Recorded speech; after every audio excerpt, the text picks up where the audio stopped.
Time now where we bring you the AM news and of course headlines for this hour. 130 police personnel begin a 30-day specialized training against terrorist attack. Officials at the computerized school selection and placement system say the next placement of students will be out in the second week of November. And of course yesterday we had them here on the show giving you details about how the program has been running and some of the misconceptions as far as they are concerned. We bring you a story on that. And finally, fire last night gutted shops at Kokomlemle, destroying goods worth millions of Ghana cedis.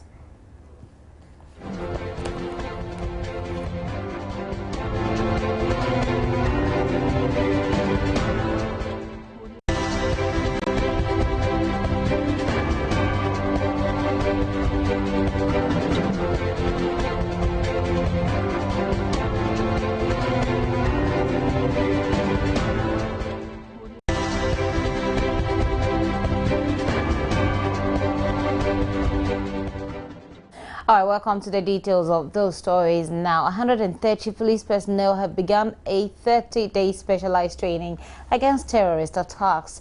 The personnel drawn from across the 11 police regions would also be equipped with skills for crowd control, protection of VIPs, strategies in special weapons and tactics, SWAT, and the protection of vulnerable, among others. Director General of Police Operations John Kudalo at the opening ceremony noted that the increasing demand on the service for internal security called for more diverse, complex but specialized training. He explained that considering the emerging law enforcement and security challenges in the country and the sub-region, the police administration approved that the service needed a specialized training to effectively execute a planned program in violent crime management. John Kudalo appealed to the personnel to be psychologically prepared to prove equal to the task. He also announced that the Pualugu Police Training School would soon be turned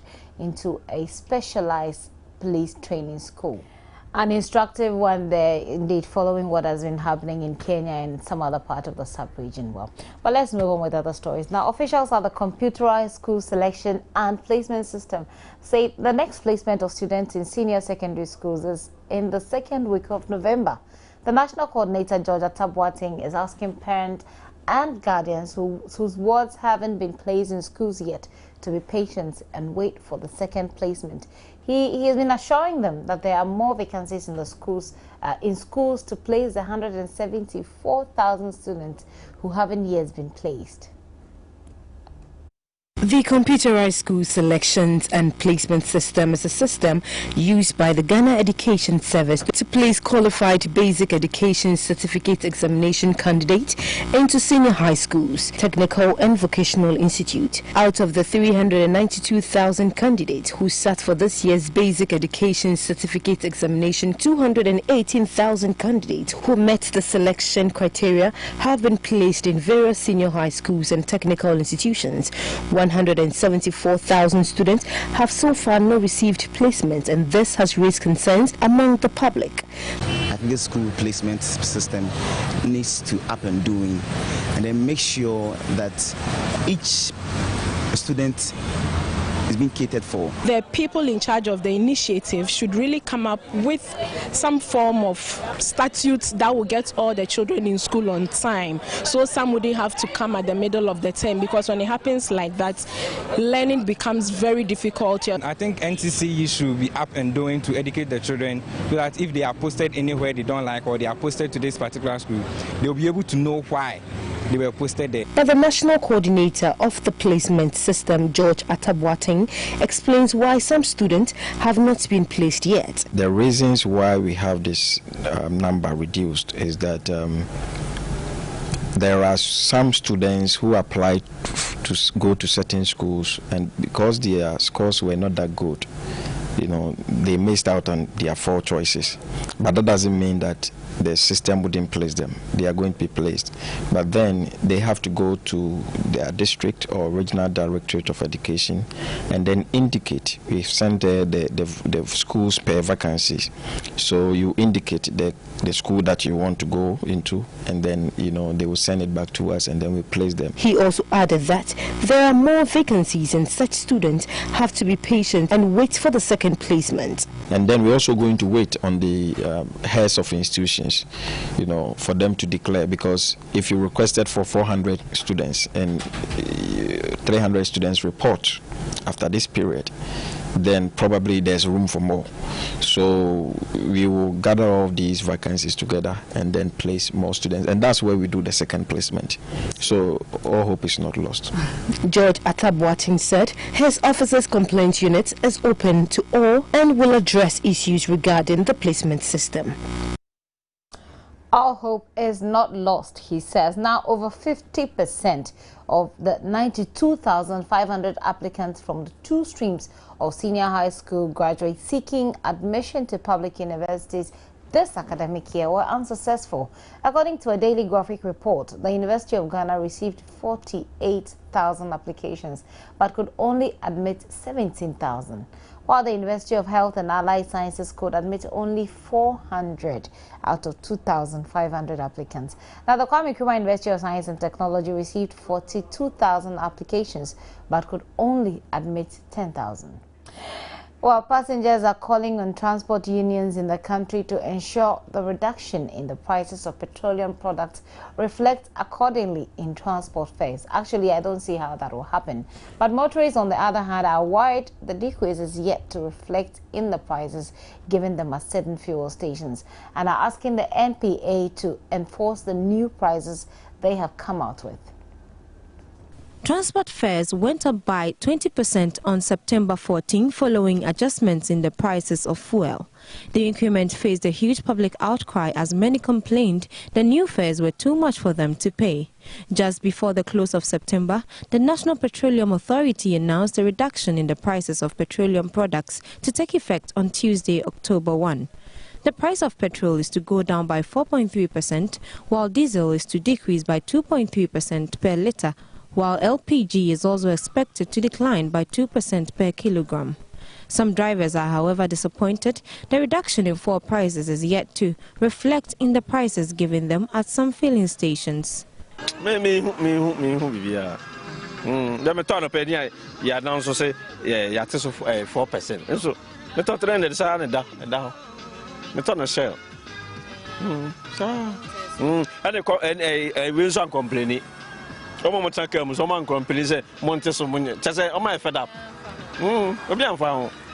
will, however, not hesitate to reduce their fares when asked to do so.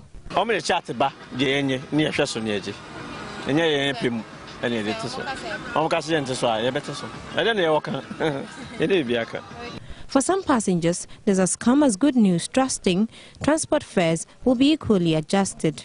We are paying the new one they have increased now, although they have reduced it. I think the GPR2 have to talk to the drivers. Yeah, because now that I got to know that they have even reduced the price, so they should talk to the drivers to reduce the fare.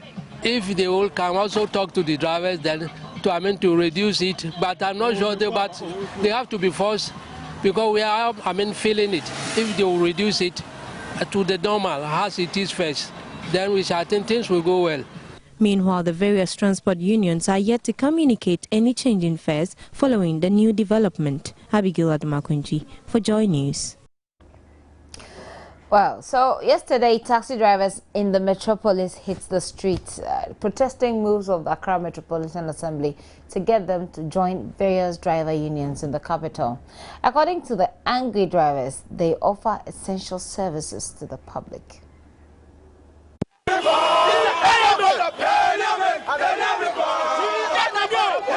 The aggrieved drivers took over the Fanofa Street at Kokumlemle, chanting war songs protesting against the Accra Metropolitan Assembly, asking them to join the various driver unions in the metropolis.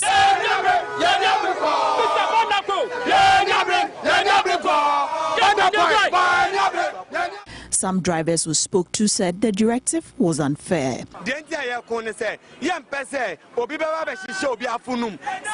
boy, Begitio, Begisikai, Nanko Robo, Anna said, Young Konanko to a bank, Bedia Chinanko Bibisana and Pentina Yako. Now, the idea said, yeah, you go and you're young and upcoming boys. I ever. Obiabet Makita to Obetia Sky. By Yano, Yapasa Gana Bessa, now Utifia, Unia Jumaya, Obamosika, Ubako, Bauko Ejumaya, Obiba Confusua, Umko, and Una Kwama, Magana, Atras Rachi, Yadasi.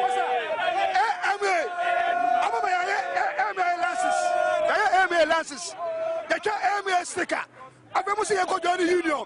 Union so me okana shiko kana shino mo se hoye ma me ko ta body station me ko mo se hoye ma e je se lo se ko station dia o mo yesase se mo nam town no a mo patrol no aha na mo ko o mo yesase o ba ba o se ko join ni ye ko so ye nya ba bia. The floating drivers also complained that the lorry stations are congested and will only join the various unions if the AMA expands the lorry stations. Now, fire yesterday evening gutted 3 shops at Kokomlemle, destroying goods worth millions of cedis. The fire started around 7:40 p.m. and it is suspected to have begun as a result of an electrical fault, even though the fire service is still conducting investigations. Although eyewitnesses in the area say it took a long time for the fire service to come to their aid, officer in charge of the Industrial Area Fire Service, Lawrence Addo, says it took them less than 5 minutes to get to the premise. According to him, prank calls sometimes jams the lines and makes it difficult for them to attend to serious calls. We were sitting at our shop there, just close, so we realized that the smoke was coming up on top of the roof. So when we started shouting, so we wanted to break the distance, but we couldn't break it. So I started calling the fire service, but it took them a whole lot of time before they came here. About 25 minutes. If they have come here early, I don't think the fire would burn like this. The time that the fire service came was very poor. More than 1 hour, we give them a call, and by God's grace, we will take it that having quenched the fire is enough for us. So we are pleased. Thank you for your assistance. It was 1940 that we had the call. So around 1945, we arrived at the scene. So roughly about 6 minutes afterwards, fire was able to bring under control. We are now doing our salvaging, and definitely latest by tomorrow, we will really be able to determine the real cause of the fire. Because now we have a lot of fire stations around. So as soon as it gets to our place, we took only 1 minute to dispatch from our station to outside. So normally we don't spend time. That's why we are being paid. Sometimes they try putting it off before they call fire service. By the time it gets out of hands, then they try to reach us. That time, by the time you arrive, everything is out of hands. But as soon as they see any smoke, fire service, we don't charge for anything. So anytime you see any smoke, just draw our attention and we will be there. And even at all, if it's false alarm, we are there to do our work. And when we finish, we move out. Unfortunate one there. Let me take you to Afiena, where investigations into the death of a 10-year-old boy, Jesse Sewono, who lost his life in the Dangwe East district of the Greater Accra region, has begun. Jesse died over the weekend when he embarked on a botched fishing expedition. Eric Curtis Howard visited the community yesterday. On Saturday, September 28, between the hours of 2 and 3, Jesse Sewono, popularly known in Afiena as Edem, died right here at the spot when he and 2 of his colleagues embarked on a fishing expedition. Edem is believed to have drowned in a pit allegedly dug out by some Chinese immigrants. Today, we are here at Afiena to speak to the family of Edem to find out what really caused his death. I can't say anything more about my son's death because I don't know what happened. Because when I asked, they say he's at home. When I was working, I called on the phone, they say he's at home. Within 20 minutes, and they comment that my child died. I was very wondering when I get there that my son was dead. So when you heard the news, what did you do? What exactly did you do? I took my bicycle, ran quickly towards where the direction that they gave me. So when I reached there, it's true that my son fell into the water. He's dead. and the dead body were lying on ground. So immediately I reached there, I'm a Votalis. So I hold him and raise him, shake him, press him for the water to come out, breathe into his nose that he'll come back to life. But he couldn't come back to life. The mood at the family house of Edem can best be described as solemn and heart-wrenching. His family have still not come to terms with his demise.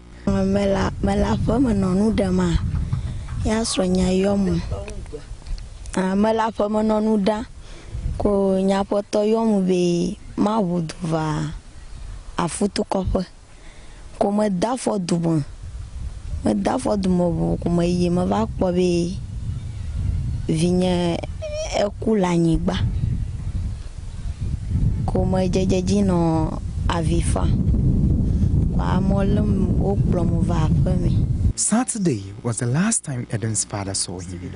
According to residents, Edem's death could have been prevented but for the emergence of several pits in the community meant for irrigation purposes. Residents claim the pits were dug up by Chinese nationals who had occupied portions of their land to engage in fish and vegetable farming. The activities of the Chinese, they also indicated, were illegal. The Chinese, upon our arrival at the farm, bolted. A tour around the facility revealed that the Chinese have dug deep trenches, some as deep as 12 feet around the entire farmyard. These trenches aside, serving as fish ponds, were also created to ward off intruders from their farms. There was a heavy presence of dogs at the place. Interestingly, there was this inscription, "Government land, keep off," boldly displayed on the walls of the farm. Per the inscription, it meant the Chinese were occupying the land illegally. Seeking answers, we marched to the Afenya police station. However, officers on duty declined to speak to us on camera. They could not confirm to us whether the Chinese had authorization or the requisite documentation to carry out the activities on the land. They, however, managed to tell us an autopsy will be performed on Edem to ascertain the actual cause of death. But for several residents at Afenya, Edem's death should set the tone for authorities to investigate illegal structures on their lands. Eric Curtis Howard, Joy News. Well, the Chinese here, the Chinese there, Chinese everywhere. We don't really know what's happening. But that's it for the AM News. Coming up next is the sports, brought to you by Tigo. Smile like I'm doing, like you've got, because you've got Tigo, actually.